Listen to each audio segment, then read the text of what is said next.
Looking for something new to check out, this would definitely be the show I would recommend. You know, something new, something fresh. Love and hip hop, we're done with that. We've been done with that. Okay, don't need any more of that, to be honest.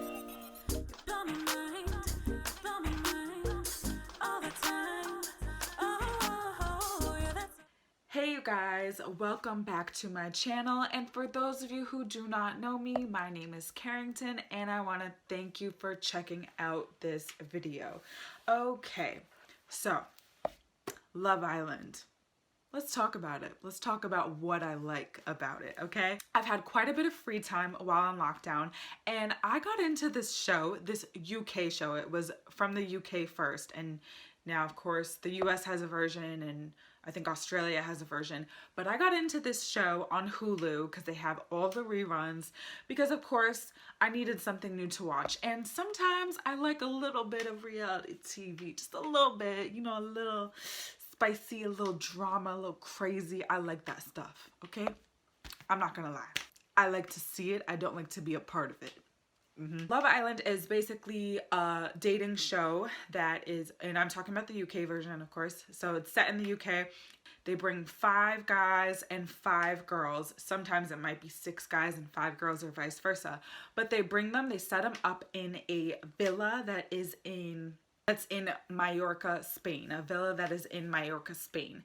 And so the premise of the show is that the last couple standing, so these singles are meant to couple up with one another, and as the weeks go on, they have different challenges just for our entertainment purposes. And as weeks go on, couples could get kicked off, or a single person could get kicked off, and then sometimes they'll bring in new people as eye candy and as, you know, to tempt other couples that are already established on the show. Towards the end, it is up to the general public as who decides who is crowned, you know, Love Island's winner. The premise of the show is basically as a couple to get to the end and hopefully win Love Island as a couple. Now, what happens is when the final couple is standing and we find out who the number 1 couple is, there are 2 envelopes, and the host, at that time it was Caroline Flack, rest in peace to her, tragic story, but the host will have 2 envelopes. So the guy or the girl gets to pick one or the other. Only one envelope has 50,000 pounds, I believe. I think it's 50,000 pounds. The other envelope is totally blank. So at the end, the couple decides if they want to split the money, or the person who won the envelope containing the 50,000 pounds gets to just take that home all for themselves, which would be messed up. I have yet to see that, but there's a few things that I like about this show, and obviously there's quite a few things that are wrong with this show. Let's start with what I like about this show. The first thing of what I like about Love Island, and actually to be more specific, I'm talking about season 5. There's a lot of seasons, and I might go generally give you guys like what's happened in the seasons, but overall, let me just make it known right now. Season 5, Love Island 2019, my favorite cast so far. First thing that I liked about the show, I liked the casting, especially of this season, of course. I think that the people that they casted were very entertaining. Amber was my favorite. Michael was a shit show. Yeah, but I knew we needed the drama. We needed it, okay? This season, I also liked that there was a lot more diversity than we've seen in past seasons. Season 1, you didn't see any color. Nope, not a none.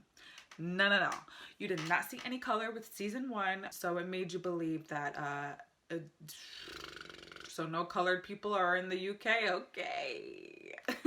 You know, I guess it's kind of like The Bachelor. Obviously, we've seen that here in America. It took how long to get some black people on there, some Hispanic people, you know, Asians. Are Asians on The Bachelor yet? I don't even know. They definitely casted better for this season. There's still always a lot to improve, but I definitely felt that the casting was better. The drama was insane. I was watching this like, no, that didn't happen. Yeah, okay. I mean, these people could be actors. That very well could be the thing. With reality TV, most of the time, we know like this stuff is probably not real. But for reality TV, very, very good drama. I was hooked, especially with the amount of love triangles that went on the show. I hate to see it, but I also, you know, with love triangles, we hate to see it, but we also love to see it. You know, it's just one of those things. There were quite a few love triangles, especially with Yewande, Danny, and Arabella. That was crazy. Yewande is beautiful. Glad that she was casted. Glad to see some dark skin on there. Okay, we need to see it. Amber, mixed girl that was on there. Glad to see that she was represented. Her hair is amazing. Okay, love her hair. And the drama with her, Michael and Joanna. Oof, crazy. Okay, so for the most part, this season kept me entertained. I didn't feel like this season dragged as long as some other seasons have. I loved Ovi, and to see him break down when one of his friends had to leave the villa, who was kicked off of the island, or the, I'm sorry, he was kicked out of the villa. Ovi like broke down and he was crying. And this dude, Ovi, is like 6'8", basketball. I think, yeah, he's a basketball player. Tall, dark, chocolatey, handsome, beautiful man. Like, and to see that he was like really tearing up because one of his best friends was leaving the villa, that just, oh, my heart. And it was just nice to see that the men on this show are not afraid to be vulnerable and show their emotions.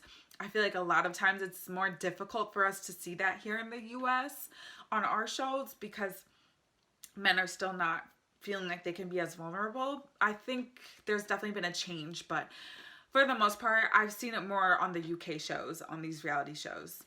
Another thing that I love, the UK lingo is amazing. I have literally picked up so much lingo over there watching their shows that I've started to say it sometimes when I'm talking to my friends or even like thinking to myself, and I'm like, oh my gosh, wait, that's not the word.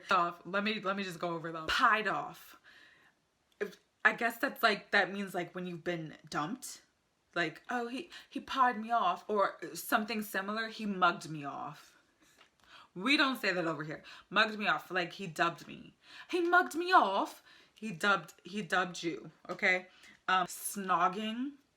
I feel like a lot of us know what that is. Making out, kissing. A snog is a kiss. Chats. So over here in the US, we'll say, hey, can we talk? Hey, I need to talk to you. Over there, I guess, in the UK, they say, do you want to have a chat? I'm not great at the accent, but anytime I want to say the word, it's like the accent just comes. So hard for me not to do it. But when they talk about, instead of saying, can we just talk, they'll just be like, hey, do you want to go for a chat? Can we have a chat? Can I chat with you? You know, I think it's so cute. When I guess they're attracted to somebody or they kind of like someone, they'll say, I fancy you, eh? I fancy him. Yeah, I fancy him. Like, fancy. Like, that's just like, it's so awesome. Instead of saying, like friend, they'll say, hey, he's my mate. That's my mate. Obviously, to go along with it, I love their accents, especially Maura's accent on the season because she's from Ireland, and the Irish accent was definitely different when I first was watching this show, but Maura's accent was absolutely my favorite, and especially when she curses, I just cannot. It's even funnier because her Irish accent is so strong, and when she curses, it makes everything even that much funnier. Like, it just does. I love the accents. Amber's accent, loved it. Their accents are just amazing. So those are honestly the things that I can say that I pretty much like about Love Island, especially Love Island 2019. Now let's go to the cons, because the show has some problems. Of course, it's a little problematic. Love Island 2019 had some controversy, and I believe 2018 season 4 did too. Because first of all, as I think I mentioned earlier, there was not much diversity when this show began. slowly, we have started to see them trying to improve on that. Season 2, her name was Malin, and when she first entered the villa, none of the guys were really interested in her at first sight. Season 3, you know what? I don't really remember season 3. Season 4, Love Island 2018. They finally brought a dark-skinned, chocolatey man onto the show, and no girl was originally interested in him either. And then this season, season 5, we saw Amber, who is biracial. You know, she's mixed, so that was nice to see. And Yewande, who's black. She's beautiful, gorgeous. And there was another guy who appeared on the show. Yewande and the other black gentleman that was with her, they ended up being the last 2 that were picked to be coupled up with. So, you know, problematic. But we did see more diversity on season 5. They need to do better with picking, if they are going to start to introduce more diversity into the cast, make sure that you cast white people who are also in favor of dating outside of their race. Make sure they pick a cast of people who are open to dating other races and ethnicities, because that's very important. The problem is the actual black people, fully black people, especially darker skinned people who come on the show that we see, they do not get any love. That has got to change. Let's just talk about the challenges are super degrading. Entertaining, but degrading. There was this one challenge that they had them do, and it was where the men had to dress as dogs. So they put on like these dog ears, these masks. I think they looked like dogs, and their female partners, the person who they were coupled up with, had to guide the men through an obstacle course. The one where the men had to dress as dogs and the women had to guide them through an obstacle course just threw me off. I was like, so are we saying that men are dogs? I mean,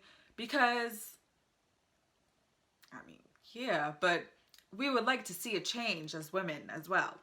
You know, could y'all not be that? Just saying. But another challenge that I would never be on a show like this. This season, the girls had to do a kissing contest, and each guy had to rate them on a scale of 1 to 10. So the guys are blindfolded, standing in a line, and each girl one at a time, and like, we don't know the name, so each girl just randomly will go up. The guy does not know who is coming to kiss them, and she will go down the line and kiss each guy.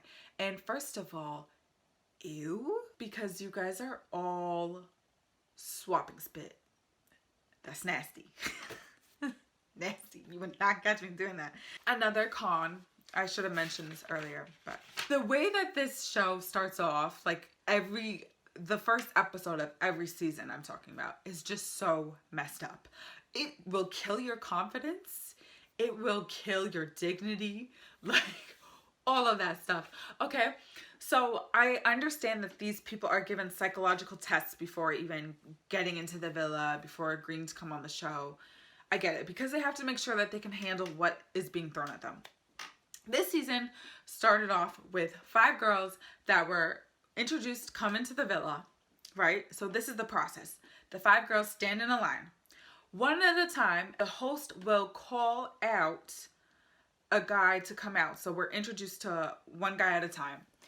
If a girl fancies him, if she likes him, if she's attracted to him, she will step forward when the host asks. First of all, that can be knocking to a guy's confidence, because there's been instances when no one has stepped forward. There's been an instance, especially with the black people, when no one has stepped forward. So these people come out, one by one a guy comes out, and he's gonna pick which girl he wants to couple up with for that week. He can choose a girl that has stepped forward, or he can choose any of the 5. So normally they're gonna pick somebody who stepped forward, but it can be very heartbreaking and just awful. I would never want to do that. That is awful. A way to kill you want to kill your confidence? Go on that show. You want to lose your confidence? Go on that show. And it can be degrading for male or female. If you step forward, keep stepping forward for these guys, and they never pick you, and you're picked last, and you're forced to couple up with the guy who also got dumped or picked last, that sucks. Because what can happen is, so when a guy couples up with the girl, this is all on the first day, if she decides that the next guy that comes in is like, you know, she fancies him more or is cuter, she can choose to couple up with him if he so chooses. So he can take the girl. So you could be coupled up with somebody new comes in, maybe they look better, maybe they look good, I don't know. But then that person, if they want to take your chick, they can take your chick, or they can take your man that you're coupled up with. And that would, again, just be so sucky. That to me is just so cringeworthy. I could always do without that whole intro episode. Get rid of it. How about we just pick out of a hat and figure out who's going to be coupled up, and then they can go from there. Because just to go straight off of looks is just like, oh my gosh, it's so awkward. Another thing, the UK seems to love to drag out their seasons when it comes to Love Island. Other shows that I've watched of the UK, from what I remember, didn't feel that long. But here, you will get 50 to 60 episodes, an hour each, 1 hour each, of this reality television show. And I'm not gonna lie, I can only watch 10 to 12 people in a villa make out, hook up, switch around couples for so long until I'm just like, all right, just tell me who's gonna win this. I just want to know who gets to the final four.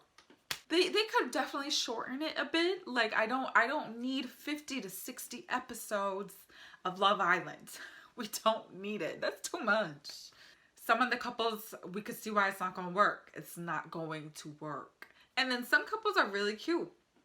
There's been a couple of couples that have made it and have gotten married and all that stuff. So it's a good show. Would I believe I would find my soulmate on that show? Absolutely not. Would I believe it would be an interesting way to spend summer? Well, I wouldn't do that. So it's an interesting thing to watch in the summer, but you would never catch me on a show like that. All right, you guys. So that is all I have for my little discussion here today on Love Island. What I like about Love Island, what I don't like about Love Island. But I will say, if you still have some free time, if you're still in lockdown, quarantine, whatever it is you want to, you know, whatever it is, I would say definitely check the show out. They have, if you have Hulu, they have all the seasons up on there right now. I'm about to watch season 6 because, you know, I might as well. That's the latest season. But I'm not gonna, Love Island 2019 was just my show. The casting was perfect. Ovi, I fell in love with. He was beautiful. Okay. Let me know what you guys think in the comments below. Have you seen Love Island? Are you excited to, are you thinking about watching it? What do you think of the British lingo? Because I'm telling y'all, get into it. Get into it.